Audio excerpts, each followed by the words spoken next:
چلیں وہاں سے تو آپ نے انہیں نکال دیا پاکستان سے. دیکھیں کہ انہیں بھاگنا پڑا ہے چوئی صاحب, پاکستان سے انہیں بھاگنا پڑا ہے کس وجہ سے, اپنی جان بچا کے ان لوگوں کو. نہیں مگر انڈیا میں تو جگہ ہے نا, انڈیا میں تو جگہ بھی مطلب جہاں سے یہ شروع ہوئے تھے وہاں جا سکتے امن و امان ہے, وہاں پہ بھی ہیڈ کوارٹر قائم کیا جا سکتا ہے. چلیے ہمارا مشورہ ہے جی کہ آپ اس پہ غور کیجئے گا, دیکھیے گا کہ اگر آپ وہاں جا سکے.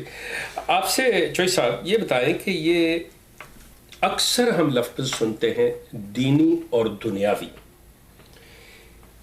جب ہم اسلام کو ایز اے دین لیتے ہیں تو قرآن ایک مکمل ذات حیات ہونے کی وجہ سے کیا اس کے لیے یا اس کو رائج کرنے کے لیے علیحدہ کسی قسم کے دنیاوی قوانین کی بھی ضرورت ہے, یا قرآن بذات خود اپنی ذات میں اتنا مکمل ہے کہ یہ انسانی زندگی کے ہر شعبے کو کور کرتا ہے اور اسی کے قوانین جو ہے انسان کے لیے کافی ہیں؟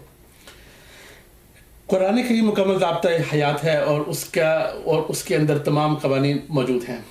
اب جی انسانی تمدن جس طرح چلتا ہے, جس طرح حکومتیں چلتی ہیں, محلے چلتے ہیں, شہر چلتے ہیں, صوبے چلتے ہیں, ملک چلتے ہیں, وہ چلانے کے لیے عدالتیں ہوتی ہیں, قانون ہوتے ہیں اور ڈیفرنٹ قسم کے گروپس ہوتی ہیں جن کو انڈرسٹینڈنگ کے ساتھ لے کر چلنا پڑتا ہے, کمپرومائز کرنا پڑتا ہے. اس کو سیاست بولتے ہیں, سیاست اس کو ہم بولتے ہیں. یہ پولیٹکس ہے, یہ انسان کی جبلت میں شامل ہے. جہاں پر انسان 2 ہوں گے سیاست شاید نہ ہو, پر جہاں 3 ہو گئے سیاست آئے گی. سیاست کا مطلب ہے کہ میری رائے کچھ ہے, آپ کی رائے کچھ ہے, ہم نے مل کر کنونس کرنا ہے. مگر اگر کسی خطۂ ارض پر ایک لا نہیں ہے تو وہ فتنہ ہے, تو وہ ایک فتنہ کی صورتحال ہے جس کو قرآن کریم کہتا ہے وَالْفِتْنَةُ أَشَدُّ مِنَ الْقَتْلِ. ٹھیک ہے, اس حد تک سیکولر ہے, میں اس کو نہیں مانتا, میں تو اس قانون کو مانتا ہوں. چلو تم اس قانون کو مانتے ہو, اس کی عدالتیں کہاں ہیں, اس کا نفاذ کہاں ہے, اس کی پارلیمنٹ کہاں ہے, اس کی مجلس شورا کہاں ہے, کیونکہ ان چیزوں کے بغیر حکومتیں نہیں چلتی. تو یہ کہنا کہ اس کتاب کے اندر تو موجود ہے مگر اس کو چلانے والے تو انسان ہے نا. تو کیا کہیں کہ آپ پاکستان میں اس وقت ایک ملکی قانون ہے اور اس کے ساتھ ہم شرعی قانون جب بات کرتے ہیں, شریعت کی بات کرتے ہیں کہ شرعی عدالتیں ہیں اور ایک دوسری ملکی عدالتیں ہیں, تو کیا آپ اس کو صحیح سمجھتے ہیں؟ پاکستان میں قانون ایک ہے جو حکومت پاکستان کا قانون ہے, اور جو شخص اس کو نہیں مانتا وہ باغی ہے اور وہ فتنہ پرداز ہے. شرعی عدالتیں بھی سپریم کورٹ کے انڈر آتی ہیں. وفاقی شرعی بینچ جو ہے وہ بھی ایک سپریم کورٹ کا اینسلری. اگر وہ دونوں ایک ہی قوانین ہے تو 2 کی ضرورت کیوں پیش آئی؟ آپ اسے شرعی عدالتیں کیوں؟ بالکل, چونکہ ملک کا قانون ایک ہے, جو اسلامی نظریاتی کونسل ہے, اور جو شرعی عدالتیں ہیں وہ گائیڈ کرتی ہیں, وہ لیگل سسٹم کو گائیڈ کرتی ہیں تاکہ وہ لیگل سسٹم جو ہے وہی اس طرح آپ نے فرمایا کہ وہ اسلام کے قوانین اور ضوابط کے بیچ میں رہے. اب یہ انڈونیشیا میں اور ہوگا, بنگلہ دیش میں اور ہوگا, انڈیا میں اور ہوگا, سعودی عرب میں اور ہوگا, ایران میں اور ہوگا, کیونکہ تھوڑے فرق تمدن کے, کلچر کے اور اس ملک کی ہسٹری کے, اس ملک کی تاریخ کے. اب پاکستان کو ایک قادیانی کے بارے میں قانون بنانے کی ضرورت پیش آئی, انڈیا کو نہیں آئی, ایران کو نہیں آئی. تو اب آپ یہ تو نہیں کہہ سکتے کہ ایک ہی قانون پوری امت اسلام میں ہو. نہیں, قوانین تو لوکل صورتحال اور لوکل جو ہوتی ہیں ضروریات ان کے مطابق بنتا ہے, اور ان کا نفاذ بھی ایک ہی کرتا ہے. اب میں جب امارات میں رہا یا عمان میں رہا تو وہاں پہ جو قانون ہے ملک کا وہ وہی شریعت ہے جو شریعت محمدی چلتی آ رہی ہے.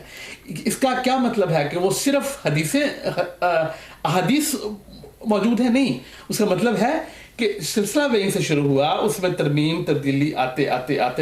ٹھیک ہے, اب آپ نے اگر ایئرپورٹس کے بارے میں کوئی قانون بنانا ہے یا ٹریفک کے بارے میں کوئی قانون بنانا ہے تو اس کا قرآن سے کی گائیڈنس میں تو ہوگا. ہاں, لیکن وہ دوسرے ملک سے مختلف ہوگا. اس ملک کا اور ہے. جی. سب اسی کے ساتھ چلتے ہوئے ہم آخری سوال آپ سے یہ کریں گے کہ یہ کلٹ, احمدیہ کلٹ, جس ملک میں یہ رہتے ہیں, ایک تو اس ملک کا قانون ہے, ایک ان کا اپنا قانون ہے. تو جب یہ اپنے لوگوں کو کہتے ہیں, جہاں پہ اپنے آپ کو بے بس سمجھتے ہیں, کہتے ہیں کہ جی آپ ملکی قانون کے پاس چلے جائیں, اور جہاں پر یہ سمجھتے ہیں کہ یہ چیز ہمارے لیے تھوڑا سا باعث بدنامی ہوگی یا یہ چیز نہیں, وہاں پہ اپنے قوانین کا یہ اتباع کرواتے ہیں. آپ کے نزدیک یہ چیز جائز ہے ان کے لیے؟